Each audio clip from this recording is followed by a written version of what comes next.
이 시간 예배의 자리에 나오신 여러분을 축복합니다. 오늘 저는 앞서 읽은 마태복음 20장 29절부터 34절까지의 본문으로 주여 우리를 불쌍히 여기소서라는 제목의 설교를 하려고 합니다. 전해지는 말씀 가운데 하나님의 은혜가 있기를 바랍니다. 마태복음에는 예수님께서 병자들을 고치신 내용이 많이 기록되어 있습니다. 우리는 앞서 8장부터 9장에서 예수님께서 병자들을 고치신 10가지의 사건을 살펴보았던 바 있으며 그 이후로도 예수님께서 안식일에 손 마른 사람을 고치신 일이나 가나안 여자의 딸을 고치신 내용을 살펴보았던 바 있습니다. 그중 오늘 본문은 앞서 말씀드린 것들과 같이 예수님께서 병자들을 고치신 내용으로서 구체적인 보도를 담고 있다고 할 수 있는데 그 중에 오늘 본문은 예수님께서 병자들을 고치신 내용 중에 구체적인 보도를 담고 있는 마지막 기록입니다. 물론 그렇다고 해서 예수님께서 이후에는 병자들을 고치지 않으신 것은 아닙니다.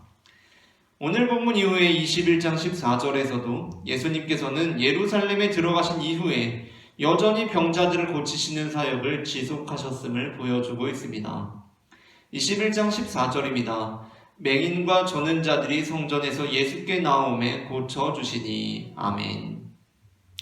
그러나 그럼에도 불구하고 마태복음에서 바로 이 지점에, 그러니까 예수님께서 십자가에 달리시는 예루살렘에 들어가시기 전인 이 지점에 예수님께서 병자들을 고치신 내용에 대한 구체적인 내용을 마지막으로 담고 있는 이 기술을 배치하고 있다는 것, 이것은 우리가 의미 있게 살펴보아야 합니다. 오늘 본문 29절에서 예수님과 예수님의 제자들은 여리고를 떠나갑니다. 이는 예수님과 예수님의 제자들이 이제 예루살렘에 가까이 가고 있다는 것을 의미하고 있으며 이제 예수님의 사역이 막바지에 이르러 있음을 의미합니다. 그리고 마태복음은 예수님께서 예루살렘에 들어가신 이후에, 그러니까 예수님의 사역의 마지막 부분에 이르러서는 예수님께서 병자들을 고치신 사역에 관해서 앞서 읽은 21장 14절의 짧은 기술을 통해 단 한 차례 언급하고 있습니다. 그 이유는 예수님께서 예루살렘에 들어가신 이후의 그 사역의 중심은 우리의 병든 육체를 치유하는 데 있는 것이 아니라 그보다도 십자가에 달리사 우리의 병든 영혼을 구원하는 데 있었기 때문입니다. 그러한 면에서 볼 때 오늘 본문에 나오고 있는 두 맹인은 이제껏 예수님을 만났던 어떠한 다른 사람들보다 매우 절박한 처지에 놓여있는 사람들이었다고 할 수 있습니다. 물론 이제껏 예수님을 만났던 모든 사람들이 공통적으로 절박한 처지에 놓여있는 사람들이었습니다. 그러나 마태복음의 밖에서, 이 마태복음 외부에서 이 내용을 읽고 알고 있는 우리가 볼 때 특별히 이 지점에 이르러서, 이들에게 이르러서는 그 절박함이 최대치로 고조되고 있습니다. 왜냐하면 이제 예수님께서는 여리고를 떠나가시며 예루살렘으로 가고 계시기 때문입니다. 그리고 예수님께서 예루살렘으로 가신다는 것은 그 사역이 마지막을 향해 가고 있으며 이제부터 예수님의 사역의 중심은 병든 육체를 치료하는 것보다도 병든 영혼을 구원하는 것을 향해 가시는 것임을 의미하기 때문입니다. 그런데 지금 오늘 본문에 나오고 있는 이 두 맹인의 처지는 어떻습니까? 이들은 여전히 병든 상태에 머물러 있는 상황입니다. 그러니까 여전히입니다. 여전히. 예수님의 사역이 끝을 향해 가고 있는데 여전히 눈먼 상태로 있는 것입니다. 그러니 예수님을 따르는 무리들이 잠잠하라고 꾸짖음에도 불구하고 이들이 재차 예수님을 향해 주여 우리를 불쌍히 여기소서라고 부르짖었던 그 심정이 이해가 갑니다. 예수님의 사역이 끝을 향해 가고 있는 시점에 이들은 절박함과 간절함 속에서 예수님께 그렇게 부르짖었던 것입니다. 그러한 맥락에서 마태복음은 예수님께서 예루살렘에 들어가시기 전에 그 사역의 마지막에 이르러서 단지 병자들을 치료하신 내용 중 또한 또 다른 하나로서 우리에게 오늘 본문을 전해주고 있는 것이 아니라 이 본문을 통해 예수님께서 이제 예루살렘에 들어가고 계신데도 불구하고 그 사역의 끝자락을 향해 가고 있음에도 불구하고 지금 예수님을 따르는 제자들의 모습이 어떠한 상태에 머물러 있는지를 비유적으로 전해주고 있습니다. 물론 우리는 이 사건 자체를 비유적으로 볼 수는 없습니다. 마태복음이 참고하고 있는 마가복음에 의하면 이 사건은 예수님께서 예루살렘에 들어가기 직전에 있었던 사건이었다고 할 수도 있습니다. 마가복음 10장 46절부터 47절입니다.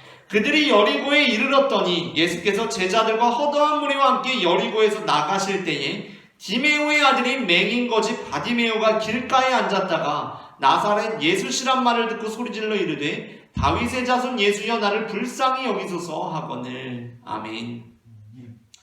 마가복음에서도 역시 이 맹인거지 바디메오에 관한 사건 이후에 예수님께서 예루살렘에 들어가십니다.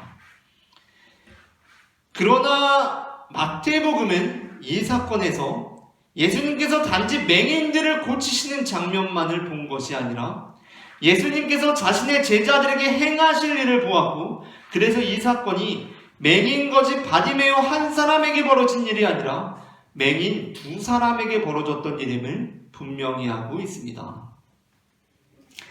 그렇다면 왜 마태복음은 마가복음의 구조와 기본적인 내용을 따르면서도 마가복음이 전하고 있는 맹인 거지 바디메오를 굳이 그 소중한 정보를 생략해 가면서까지, 이게 바디메오의 입장에서 보면 너무나 안타까우면서도 황망한 일 아닙니까? 아니, 내 이름이 성경에 맹인 거지 바디메오라고 딱 기록되어 있는데 마태복음이 내 이름을 지우고 있는 것입니다. 정말 황망한 일입니다. 이렇게 그 소중한 정보를 생략해 가면서까지 마태복음은 왜 우리에게 이 맹인이 한 사람이 아니라 두 사람이었음을 강조해서 전해주고 있는 것입니까? 그 이유는 마태복음이 이 사건을 보면서 이 사건을 단순히 예수님께서 병자들을 고치신 것으로만 보지 않았기 때문입니다. 물론 마태복음은 예수님께서 병자들을 고치신 사건을 지금 바라보고 있습니다. 그러나 마태복음은 이 사건에서 예수님께서 단지 병자들을 고치시는 사건만을 보고 있는 것이 아닙니다. 마태복음은 이 사건을 통해서 지금 현재 예수님의 제자들이 처해 있는 상황과 그들을 통해 예수님께서 끝내는 이루실 비전을 바라보았던 것입니다.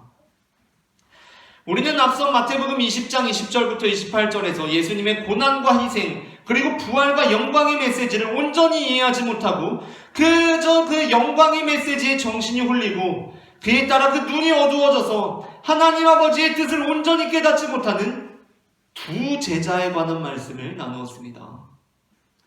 그렇게 그 영적인 눈이 가려져서 예수님 앞에 자신들의 정욕과 욕망에 따라 간구의 제목들을 내어놓는 제자들의 모습을 살펴보았습니다.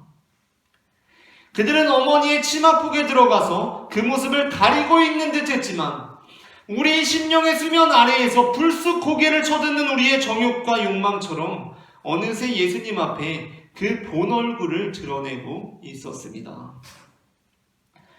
바로 이러한 상황 속에서 마태복음은 그 당시 예수님의 손길을 통하여 고침받은 그 사람이 둘이었다는 것을 명시적으로 기술해 놓는 것이 그중 한 사람의 이름이 바디메오였다는 것보다 더 아주 중요한 내용이었던 것입니다. 이제 곧 예수님께서는 예루살렘으로 들어가십니다. 그리고 우리의 죄를 대속하기 위하여 십자가에 달리실 것입니다. 비록 여전히 마태복음은 많은 분량이 남아있지만 마태복음의 오늘 본문 이후의 분량이 모두 예수님의 최후의 사건들, 그 시간들에 할애하고 있기 때문에 시간적으로는 이제 예수님의 사역은 완전히 막바지에 끝자락에 이르렀습니다. 그런데 그럼에도 불구하고 제자들의 상태는 어떻습니까? 여전히 보지 못하고 있는 것입니다.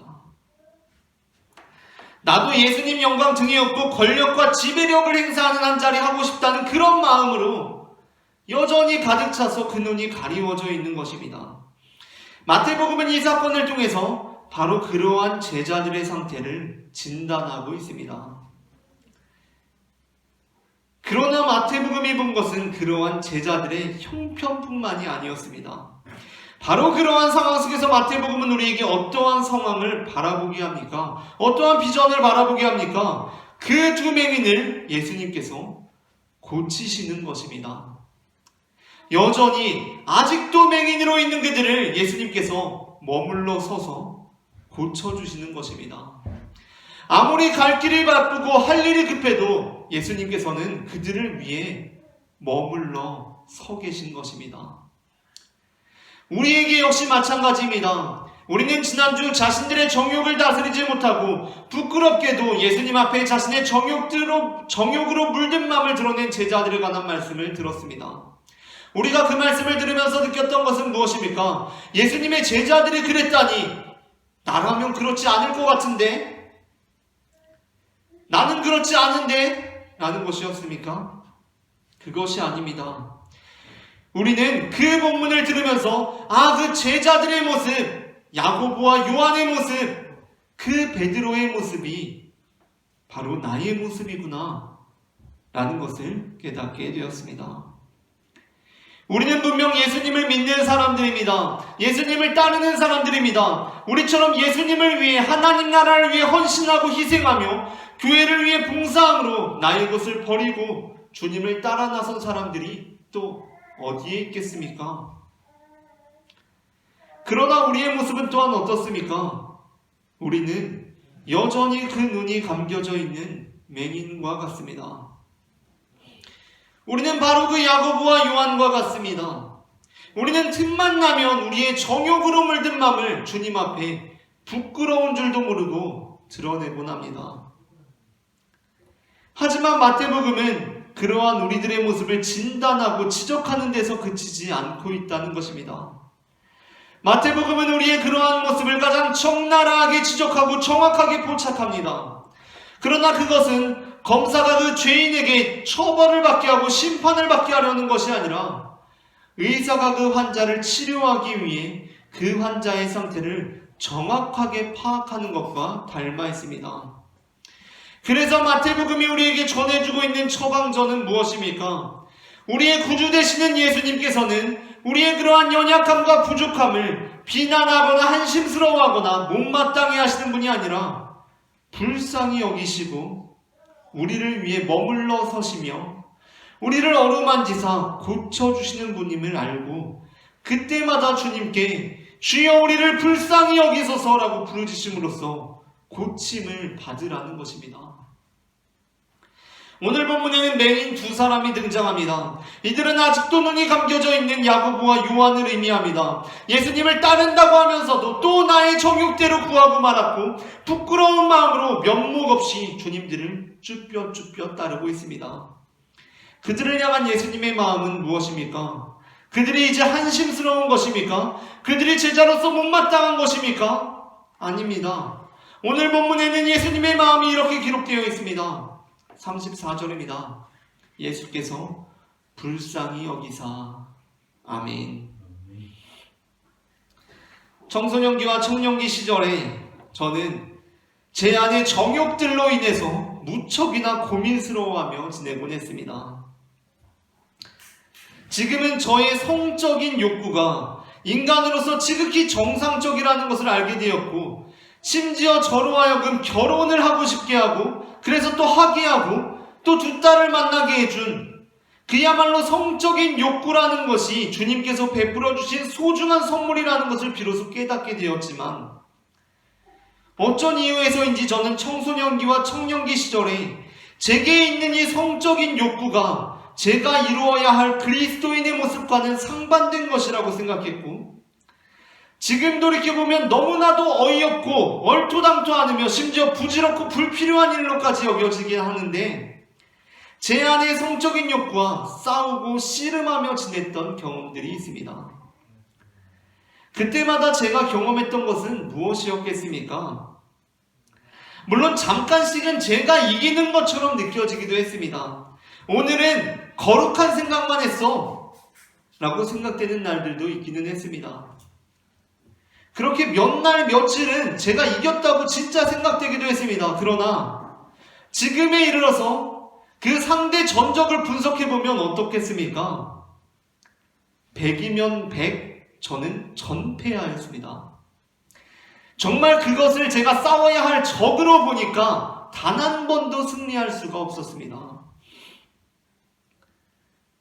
지금 저에게도 그렇고 어떤 분들에게는 우스운 광경일지 모르겠지만 그 당시 저로서는 그것이 제게 굉장히 중요한 신앙적인 주제였고, 그랬기 때문에 제가 성적인 욕구 앞에 굴복했다는 것이 무엇보다도 처참한 느낌이었습니다.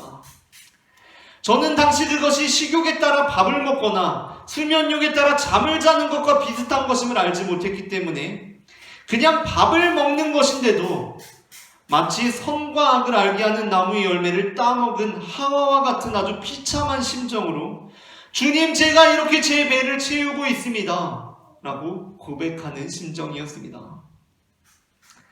그때, 그러니까 제가 성적인 욕구에 굴복했다고 여겨지던 그때 제가 느끼기로 저의 영혼에는 거룩한 것이라고는 하나도 없었고 깨끗한 것이라고는 전혀 없었습니다. 저의 눈은 완전히 감겨져 볼 수 없는 상태였고 제 심령은 칠흑같은 어둠에 둘러싸여 빛이라고는 찾아볼 수 없는 상태에 이르러 있었습니다. 그리고 그러한 마음을 담아 제가 주로 불렀던 찬양은 목마른 사슴이라는 곡이었습니다. 목마른 사슴 시냇물을 찾아 헤매이듯이 내 영혼 주를 찾기에 갈급하나이다. 바로 시편 42편을 가사로 쓰고 있는 곡이었습니다. 그런데 그렇게 비참한 상태에 빠져서 또 그 찬양을 부르고 있을 때 절망과 낙심과 공경 속에서 내 안에 거룩한 것이라고는 하나도 없구나, 내 안에 하나님과 관련된 것은 하나도 없구나, 정말 성령의 열매로 충만하기는커녕 텅 비워져 있구나 라고 탄식하고 있을 때 저는 그럼에도 불구하고 여전히 제 마음을 가득히 채우고 있는 하나를 발견할 수 있었습니다. 그것은 정말 이상하게 제 마음을 가득히 채우고 있던 바로 하나님에 대한 갈급함이었습니다. 생각해보면 참 이상한 일 아닙니까? 우리는 우리의 정욕대로 살아갑니다. 욕망대로 살아갑니다. 그러면 그냥 그런 대로 살아가면 그만 아닙니까? 그냥 우리 정욕대로 욕망대로 살아가면 그만 아닙니까? 이 세상은 야생이야 라고 하면 그만 아닙니까?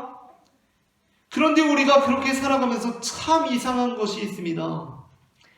그것은 바로 우리 안에 하나님에 대한 갈급함이 있다는 것입니다.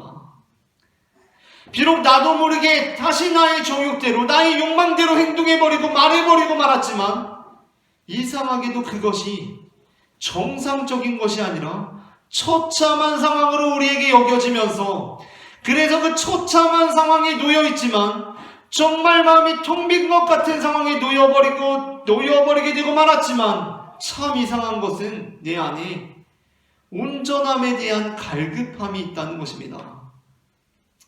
바로 그 갈급함을 통하여서 저는 그것이 하나님께서 제게 주신 여전한 희망임을 발견할 수가 있었습니다. 그리고 바로 그 갈급함을 하나님께서 제게 주신 은사라고 여기면서 비록 성적인 욕구 앞에 굴복하였다고 할지라도 포기하지 않고 절망하지 않고 완전히 무너지지 않고 다시 주님 앞에 나아가 이렇게 기도하였습니다.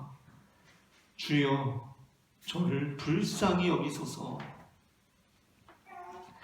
물론 지금 저는 지극히 정상적인 성적인 욕구로 인해서 고민 중인 청소년들 또는 성도들에게 그것을 적으로 보고 그것과 싸우라고 말하고 있는 것이 아닙니다.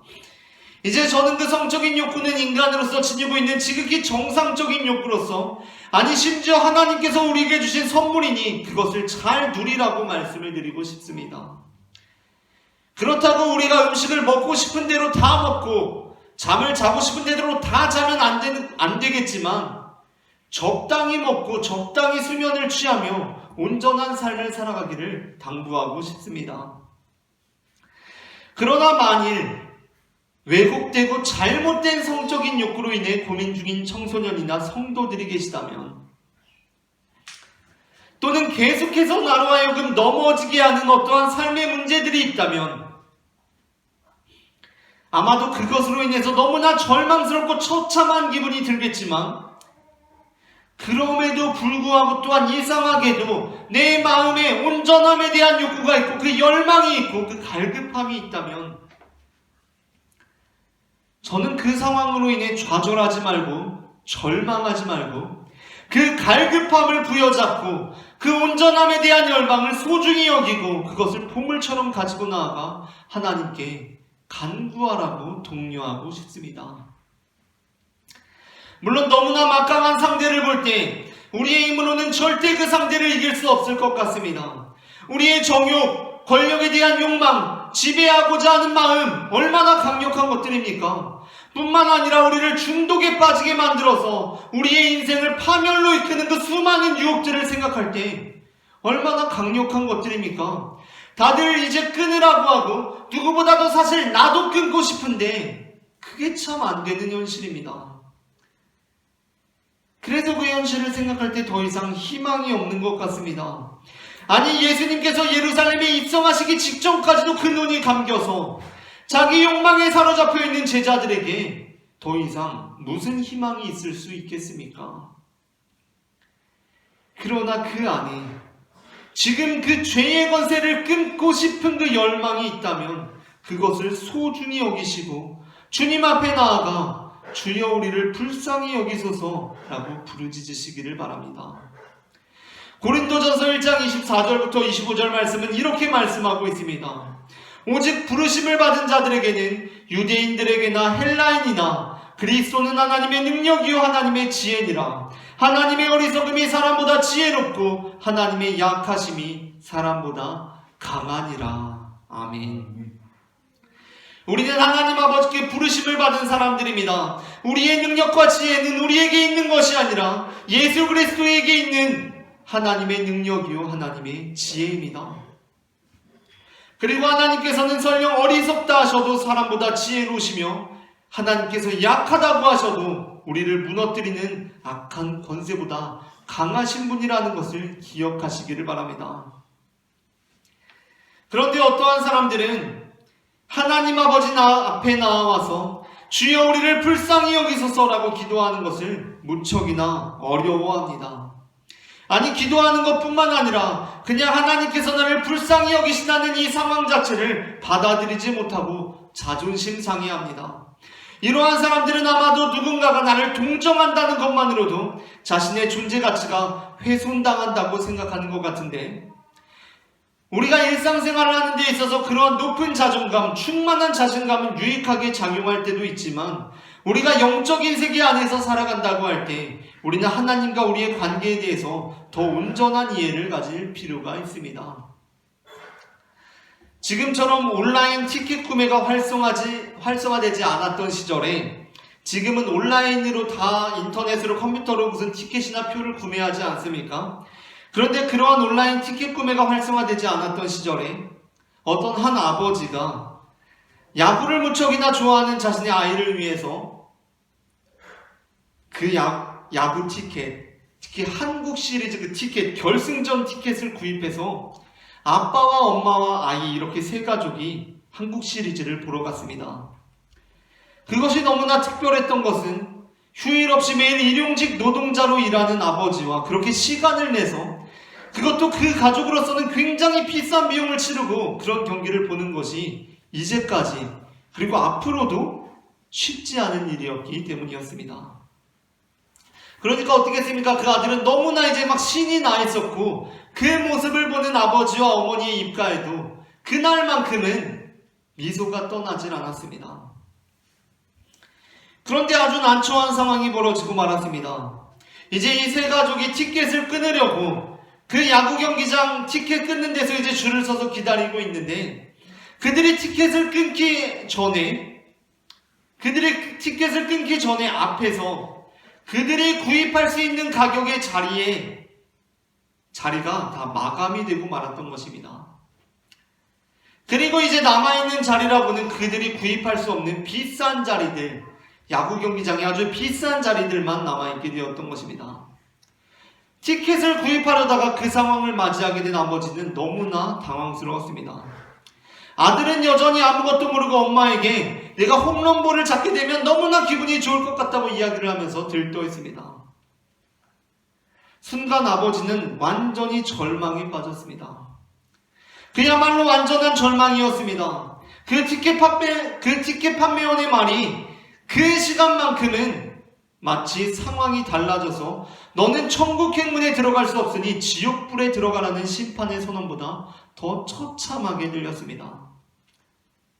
이제 남아있는 자리는 S석밖에 없는데요 라는 그 말이, 이제 남아있는 자리는 비싼 자리밖에 없는데요 라는 그 말이 그 아버지 입장에서는 멸망의 자리로 나아가라는 심판의 선언보다 더 처참하게 들리는 것입니다. 그때 그 아버지의 표정을 살핀 티켓 판매원은 그 돈이 없으면 빨리 다음 사람을 맞게 자리에서 나오라고 합니다. 이제 자리에서 나오라는 것입니다. 다음 사람이 티켓을 사야 하니까 돈 없으면 나오라는 것입니다. 그러나 그 아버지의 발이 어떻게 쉽게 떨어질 수가 있었겠습니까? 그 발바닥은 땅에 붙어서 떨어지지를 않았습니다. 그리고 그쯤 되니까 이제 아이도 뭔가 이상한 것을 감지하고 아버지 얼굴과 티켓 판매원을 번갈아 바라보기 시작합니다. 그렇게 완전히 절망에 빠져있던 찰나에 뒤에서 누군가 아버지 어깨를 툭툭 건드리는 것입니다.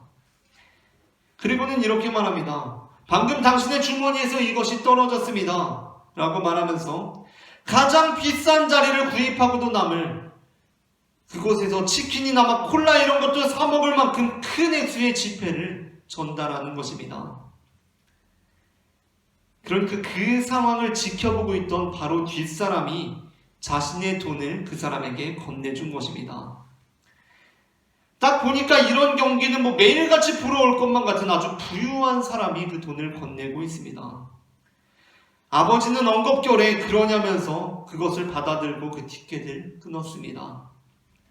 물론 아버지는 그것이 자신의 돈이 아님을 알았습니다. 그리고 그 사람이 행한 일의 동기에는 나를 불쌍히 여기는 마음이 있음을 알았습니다. 그러나 아버지는 네가 뭔데 나를 불쌍하게 보냐고, 나에게 네가 뭔데 동정을 베푸냐고 그렇게 말할 수 없었습니다. 왜냐하면 이 아버지는 완전히 비참한 상황에, 완전히 절망 중에 놓여 있었기 때문이었습니다. 오늘 본문에서 예수님께서는 그들을 불쌍히 여기셨다고 합니다. 예수님께서 우리를 불쌍히 여기신다고 합니다. 이전에도 우리는 몇 차례 예수님께서 무리를 불쌍히 여기신 장면들을 보아왔습니다. 만달란트를 탕감받은 종의 비유에서도 종의 주인이 종을 불쌍히 여겼다고 합니다. 아니, 예수님이 뭔데 나를 불쌍하게 봅니까? 자존심 상하게. 나도 나 나름대로 인간으로서의 존엄한 가치를 지니고 있는 존재입니다. 물론 우리 그리스도인들의 모든 인간은 인간으로서의 존엄한 가치를 지니고 있는 것을 부인하는 것은 아닙니다. 아니, 누구보다 강력하게 선언하고 주장하는 사람들입니다. 그러나 우리는 우리의 영혼과 관련하여서는 이렇게 고백하는 사람들입니다. 주님, 우리는 죄인입니다. 우리에게는 아무런 희망이 없습니다. 우리는 또 넘어졌고 또 실패했으며 애써 보았지만 또 한국 시리즈에 들어갈 만한 수준의 값을 준비하지 못했습니다. 그리고 우리가 고백하는 주님은 어떠한 분이십니까? 그러한 우리를 불쌍히 여기시는 분이라는 것입니다. 우리가 세상 가운데 살아가면서 늘 맞닥뜨리는 존재는 티켓 판매원 같은 사람들입니다. 그들은 우리에게 돈 없으면 가라고 합니다. 이제 네 기회는 끝났으니 얼른 나오라고 합니다. 이제 할 만큼 했으니 그만 좀 잠잠하라고 합니다. 너는 그렇게 자기 정욕대로 네 자리나 추구하는 녀석이니 이제 그만두라고 합니다. 더 이상 물어볼 것도 없습니다. 하지만 그래서 우리가 네 알겠습니다 라고, 우리 그냥 집에서 TV로 보자 라고 할 수 있습니까? 그래요? 마감이에요? 야, 우리 그냥 집에 가서 TV로 보자, 어쩔 수 없네 라고 그냥 쿨하게 그렇게 돌아설 수가 있습니까? 우리는 그럴 수가 없습니다.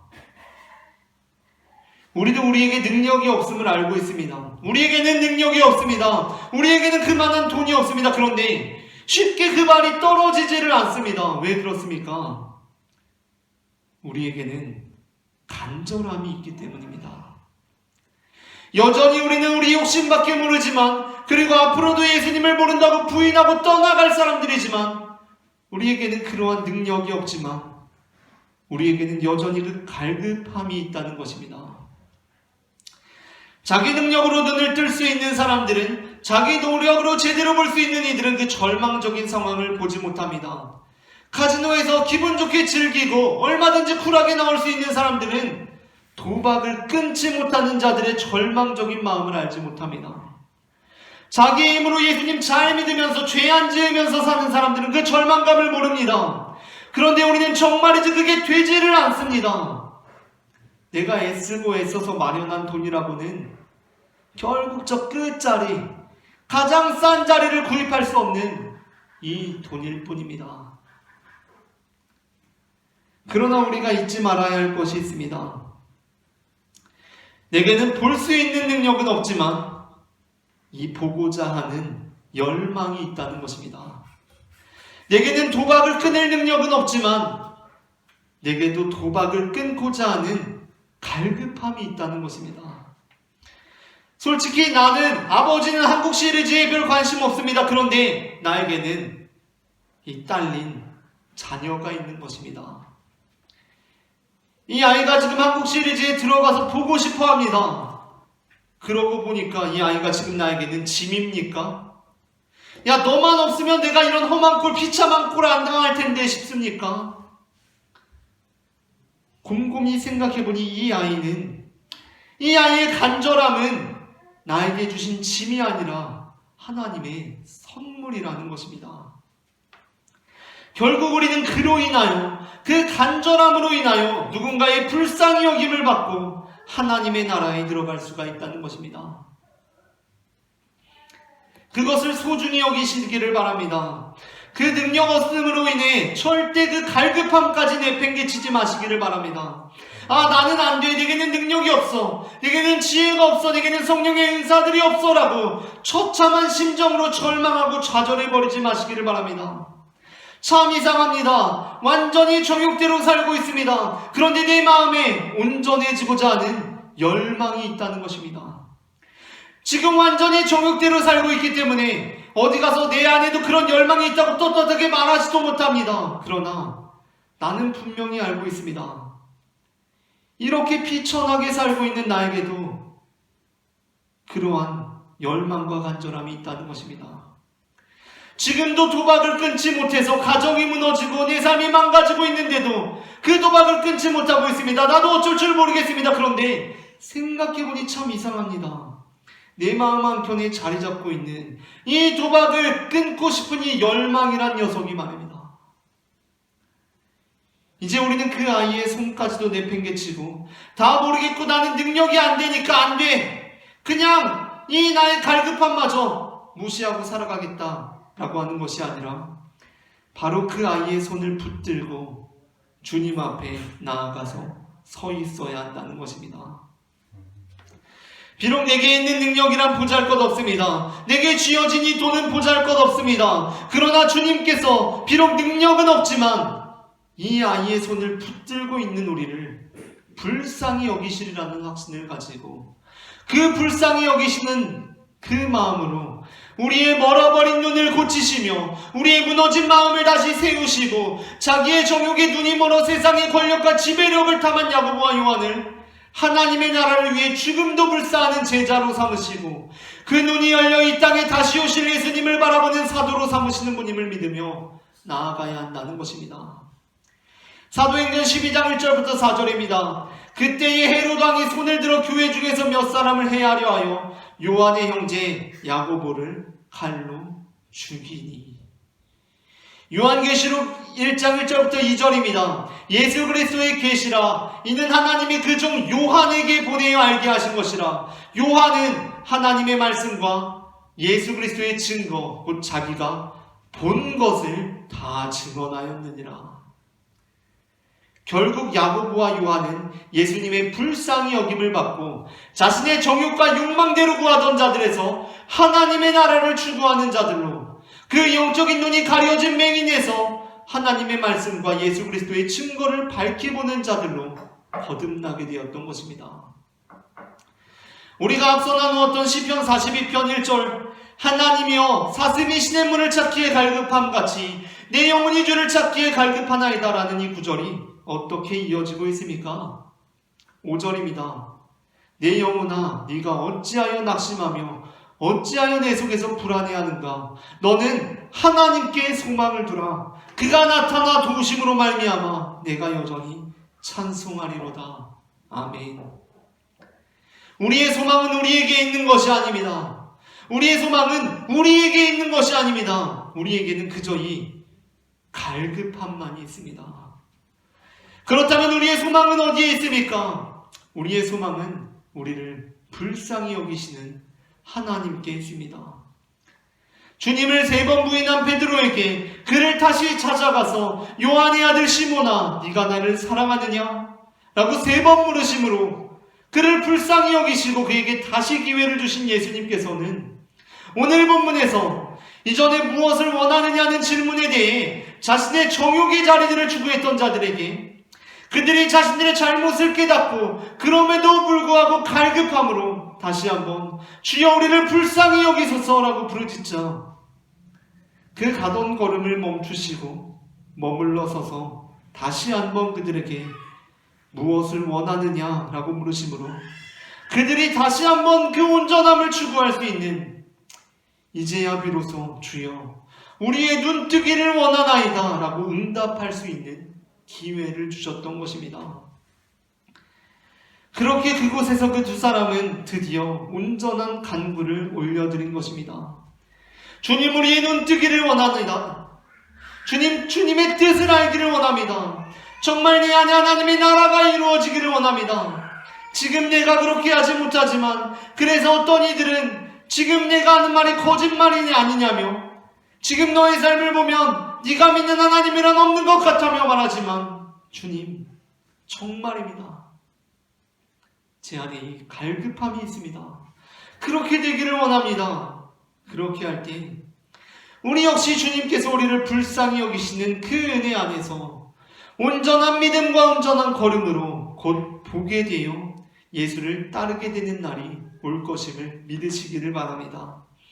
이처럼 하나님께서는 우리의 연약함과 우리의 부족함과 우리의 죄인됨에도 불구하고 우리를 불쌍히 여기시며 우리의 간구를 들으사 우리의 감긴 눈을 열어주셔서 하나님 나라의 비전을 바라보게 하시는 분임을 저는 마태복음 20장 29절부터 34절 말씀을 근거로 고백합니다. 오늘 전해진 말씀 가운데 하나님의 은혜가 임했기를 바랍니다.